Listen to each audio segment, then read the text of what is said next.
Hola con todos, vamos a comenzar.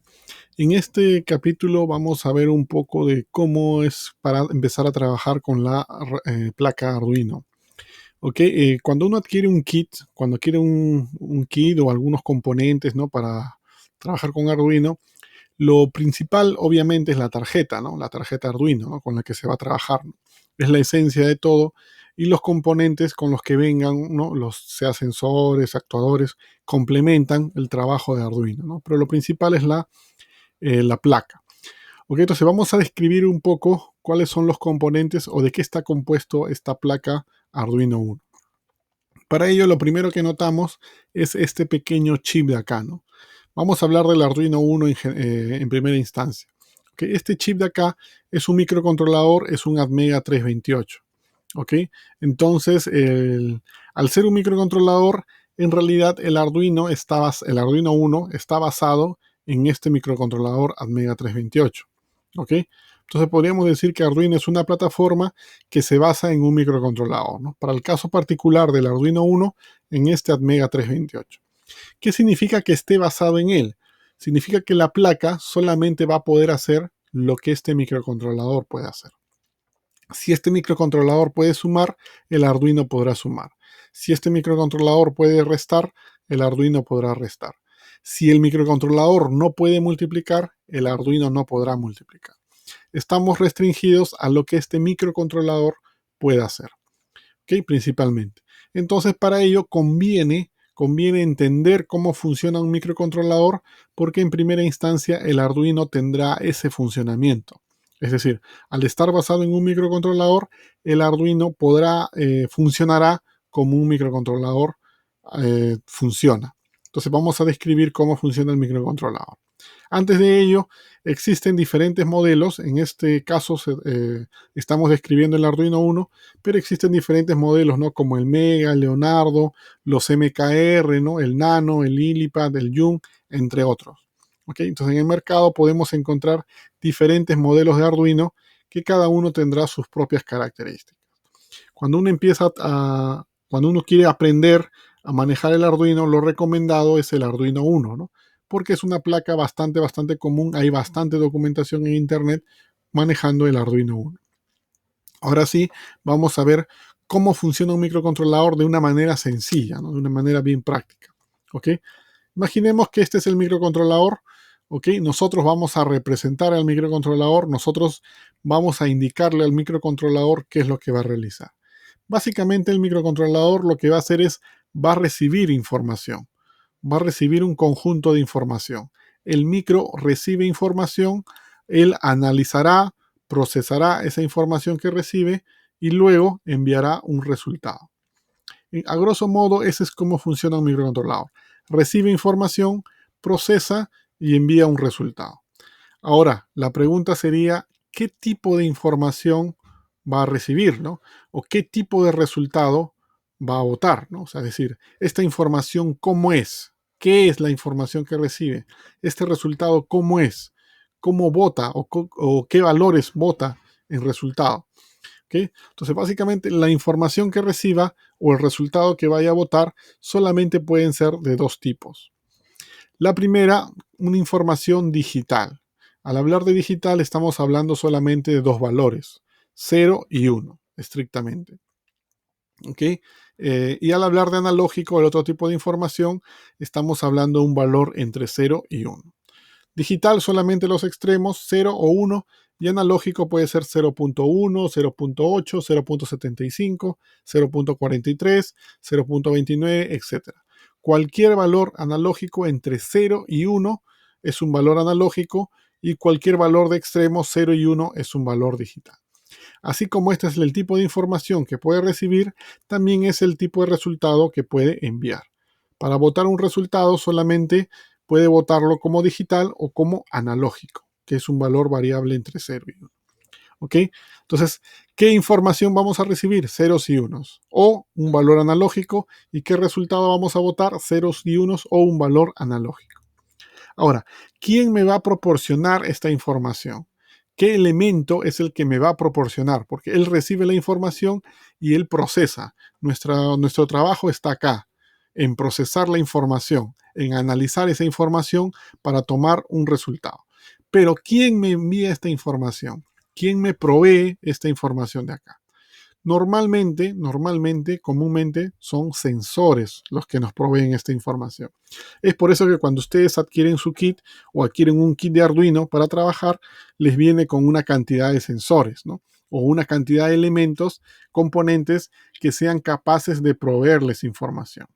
Los sensores básicamente se van a encargar de darnos información de esta manera, digital o analógica. Si adquirimos, digamos, un sensor de temperatura, el sensor de temperatura me proporcionará la información de la temperatura en formato digital, ceros y unos, o en formato analógico, un valor entre 0 y 1. No hay otra posibilidad. ¿Ok? Y el resultado de nuestro análisis, ¿a quién lo vamos a mandar? ¿A quién vamos a enviar estos resultados después de nuestro proceso? Pueden ser LEDs, pueden ser pantallas o pueden ser actuadores, pueden ser motores, ¿no? ¿Ok? A estos elementos son los que le vamos a enviar nosotros el resultado de nuestro análisis. Por ejemplo, llega la temperatura, ¿no? Viene la temperatura, nosotros, obviamente el sensor me lo va a entregar en uno de estos dos formatos, leemos la temperatura y con eso analizamos o enviamos un resultado. Por ejemplo, el resultado puede ser mostrar en esta pantallita temperatura igual a, digamos, 23 grados centígrados. O podría ser, en base a nuestro análisis, decir, si la temperatura es mayor a 20 grados, enciendo este LED, ¿no? O si la temperatura es menor a 20 grados, no lo prendo, ¿no? O si este actuador, este motor está conectado a una, digamos, a un aire acondicionado, si la temperatura es mayor a 30 grados, mando a encender, ¿no? Obviamente en cualquiera de estos formatos, mando a encender el aire acondicionado. O si la temperatura es menor a 30, no lo enciendo el aire acondicionado. O la temperatura bajó, ¿no? Menor a 30, entonces apago el aire acondicionado, etc. Ya es la lógica que nosotros tomamos. Todo esto, toda esta lógica se hace en el microcontrolador. Pero necesitamos de elementos, de componentes electrónicos externos para recibir información y para enviar resultados. Es por eso que un kit, cuando uno adquiere un kit por lo general, viene con componentes que nos proporcionan la información o con componentes para visualizar la información, básicamente. En términos simples, esto es cómo funciona un microcontrolador. Recibe información, procesa y envía un resultado. ¿Ok? Ya habrá diferentes microcontroladores dependiendo, ¿no?, de cada uno las características que tengan, ¿no? Por ejemplo, de repente hay microcontroladores que solamente trabajan con digital. O sea, es decir, solamente reciben ceros y unos, procesan y luego envían resultados ceros y unos. El encargado de analizar la data, la ejecución la va a hacer el microcontrolador, pero los encargados de decir, de tomar las decisiones, somos nosotros, porque nosotros tenemos que programarlo al microcontrolador, decirle al microcontrolador qué es lo que tiene que hacer, básicamente. Teniendo esto claro, tenemos acá estos puntos, ¿no? Estos puntos de contacto, ¿ok?, por donde ingresa la información, o estos puntos de enlace por donde sale la información. Estos puntos se denominan puertos de entrada o salida. ¿Ok? Los puntos de contacto por donde ingresa la información o los puntos de contacto por donde sale la información se denominan puertos de entrada o salida. Es decir, un microcontrolador tiene que tener puertos para que ingrese la información o puertos para que salga el resultado. Necesita un microcontrolador tener eso. Puertos de entrada donde va a ingresar la data, puertos de salida donde vamos a enviar resultados. A estos puertos, a estas entradas, ¿no?, porque estos vendrían a ser entradas, a estas entradas también se le denomina input en inglés, o estas salidas se le denomina output en inglés. ¿Ok? Entonces, estos puntos de contacto son entradas o salidas, input, output, ¿no?, dependiendo de cómo sea. Teniendo esto ya como base, podemos seguir describiendo la placa, ¿ok?, para más o menos tratar de entender. Lo que tenemos claro es que esta placa, como está basado en un microcontrolador, el Arduino Uno, necesitará puertos de entrada o salida, ¿no? Entonces, justamente estos pines que van del 0 hasta el 13 en el lado derecho son puertos de entrada o salida digital. Es decir, por estos puertos ingresará la información o saldrá la información de manera digital, solamente digital, es decir, ceros y unos, estrictamente. Y por estos puertos de la 0 hasta la 5, por estos puertos que tenemos acá en el lado izquierdo, son puertos de entrada analógica. Quiere decir que por acá ingresa información, pero de manera analógica. Pero ojo, dice puertos de entrada, entrada analógica, no dice puertos de entrada o salida. Entonces quiere decir que el Arduino Uno, en caso particular, el Arduino Uno tiene entradas digitales, sí, tiene salidas digitales, sí, tiene entradas analógicas, sí, pero no tiene salidas analógicas. El Arduino Uno no tiene salidas analógicas. Si queremos utilizar salidas analógicas, tendremos que buscar otro microcontrolador, bueno, o otro modelo de Arduino que sí lo soporte. Pero el Arduino Uno no tiene salidas analógicas. ¿Ok? Entonces vamos a continuar. Luego, una vez que describimos los puertos por donde va a ingresar y salir, luego nos interesa el tema de la energía, ¿no? ¿Cómo hacemos funcionar esta placa Arduino? ¿No? ¿Cómo la hacemos energizar? Tenemos dos formas, por una fuente externa o por el cable USB. Simplemente por un cable USB que conectamos a la laptop o a la PC, por este cable USB ya energizamos y ya podemos trabajar con la placa. Pero si no queremos estar conectados a la PC con el cable USB, podemos utilizar una fuente externa. Lo recomendado, ¿no? Lo recomendado es que esta fuente externa sea entre 7 hasta 13 voltios. O sea, es decir, una fuente de 9 o una fuente de 12 sería lo ideal. Es el valor recomendado, de 7 a 13 voltios. Pero soporta, el regulador que tiene el Arduino, soporta de 6 hasta 20 voltios. Es decir, si tuviéramos algo de 15, algo de 16, lo podríamos utilizar. Pero lo que recomiendan es de 7 a 13, en ese valor óptimo. Pero soporta el otro rango.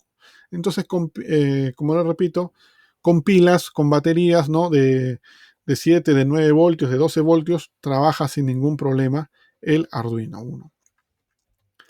Luego tenemos este pequeño chip que es otro microcontrolador. Este de acá es otro microcontrolador no programable. Nosotros no podemos programar este microcontrolador. Nosotros programamos este de acá. ¿Okay? Este microcontrolador cambia el formato, ¿no? Un formato UART a USB. ¿Qué quiere decir eso? Significa que este chip, este microcontrolador de acá, recuerden que el Arduino, la plataforma Arduino solamente va a poder hacer lo que este microcontrolador puede hacer. Este microcontrolador, el Atmega 328 del Arduino Uno, no puede comunicarse mediante USB con la computadora, con la laptop. No puede comunicarse con la PC porque no soporta comunicación USB nativa. No soporta comunicación USB. ¿Ok? Entonces no podemos comunicarnos con la PC. Pero sí soporta comunicación serial. Pero la comunicación serial no es en el formato serial, o que en el formato UART no es para comunicarse con la PC mediante USB, sino necesitaríamos un componente tipo un conector RS232, por decirlo así. Entonces, este microcontrolador de acá le permite comunicarse al Arduino con la PC porque convierte la comunicación UART, la comunicación serial, a comunicación USB. O sea, gracias a quien el Arduino se puede comunicar, lo podemos programar con la computadora, gracias a este componente, a este microcontrolador. Por acá el Atmega le manda la información en formato serial, en formato UART, él lo convierte y lo envía en formato USB. O cuando recibe la información, él recibe la información en formato USB y lo convierte en formato UART, en formato serial, para que el Arduino lo entienda o para que el micro lo entienda. ¿Ok? Eso quiere decir que si en algún momento nuestra computadora deja de reconocer el Arduino, ¿ok? Como lo vamos a ver, si en algún momento la computadora ya no reconoce el Arduino, quiere decir que lo más probable es que este micro se haya malogrado, se haya quemado, se haya dañado, etc. Si este micro se daña, la computadora ya no va a reconocer al Arduino. Entonces hay que tener mucho cuidado con eso. ¿Cuándo generalmente se daña? Cuando conectan motores, energizan, ¿no? Por USB directamente los motores. Por ahí generalmente suele pasar. Pero bueno, hay que tener mucho cuidado con este micro de acá. Luego tenemos estos pines de acá del BDIN GND 5 voltios y 3.3, que son pines básicamente para energizar circuitos externos. Es decir, Si armamos nuestro LED con nuestra resistencia y queremos hacer parpadear el LED, entonces necesitamos energizar ese LED, ¿no? Obviamente la energía, una parte nos la va a dar acá, ¿no? Por los pines de entrada o salida, pero necesitamos una referencia, ¿no? La tierra, el GND. Entonces la podemos obtener de acá. O si necesitamos circuitos que se energicen con 5 voltios o con 3.3 voltios, podemos utilizar estos 3.3 de acá o este 5 voltios de acá. ¿Cuál es el propósito de estos pines? De energizar circuitería externa, en caso lo necesite. Pero este pin de acá es bien especial, el BIN, que es este pin que está acá. Este pin internamente es simplemente un cable a la fuente externa. Imagínense que energizamos la placa Arduino con una fuente de 12 voltios. Está funcionando con una fuente de 12 voltios. Y luego, en este pin, quiere decir que como este es un cable, en este pin está saliendo 12 voltios. Si yo quiero 12 voltios para energizar otro elemento, ok, con 12 voltios, lo puedo sacar de acá. O si lo energizo con 9, entonces por acá estará saliendo 9 voltios. O lo inverso, puedo energizar la placa utilizando este pin de acá. Obviamente dos cables necesito, ¿no? un BDIN y un GND. Digamos que tengo una batería de 7.4 voltios, una batería LiPo, ¿ok? Entonces, no viene con el conector de acá, sino viene con un conector macho o un conector hembra. Entonces, si viene con un conector hembra, le conecto un conector macho y simplemente lo conecto a este pin y a GND y ya puedo energizar la placa como si estuviera conectando a este jack, la misma batería. Entonces son puentes nada más, el BDIN al de acá. Son netamente puentes para manejar o energizar tarjetería externa o componentes externos que requieran un voltaje de entrada, básicamente. Ok, como habíamos mencionado, el Arduino Uno no tiene salidas analógicas. Si quisiéramos trabajar con salidas analógicas, necesitaríamos otra placa de Arduino que sí lo tenga. El Arduino Uno no tiene salidas analógicas. Ok, listo. Muchas gracias por su atención y nos quedamos ahí.